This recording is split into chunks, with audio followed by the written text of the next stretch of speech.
पवन सिंह और क्वीन शालिनी का शूट हुआ जबरदस्त गाना। जी हां दोस्तों, आपका स्वागत है मेरे चैनल ऑसम भोजपुरी पर। वीडियो को पूरा देखिएगा।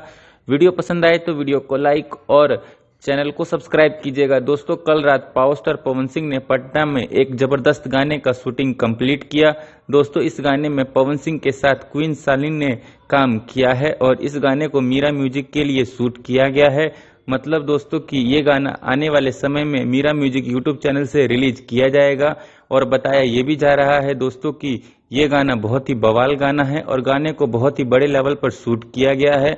और दोस्तों, आप लोगों को तो पता चल ही गया होगा कि आज पवन सिंह सूर्य मंदिर औरंगाबाद पहुंचे थे, जहां पर भारी मात्रा में उनके चाहने वालों ने उनका स्वागत किया। और दोस्तों, परसों यानी 23 अप्रैल से पवन सिंह अपनी चुनावी रैली का आगाज कर देंगे। मतलब दोस्तों कि 23 और 24 अप्रैल को पवन सिंह रोड शो करते हुए पूरे काराकाट में अपना चुनाव प्रचार करेंगे। पर आप लोग टेंशन मत लीजिए, पावर स्टार पवन सिंह का गाना लगातार आता रहेगा और जल्द ही आप लोगों को पावर स्टार पवन सिंह के नए गाने का पोस्टर देखने को मिलेगा। दोस्तों, आपको ये वीडियो कैसा लगा कमेंट करके जरूर बताइएगा। फिर मिलते हैं किसी नए वीडियो में। वीडियो पसंद आए तो वीडियो को लाइक और चैनल को सब्सक्राइब कीजिएगा।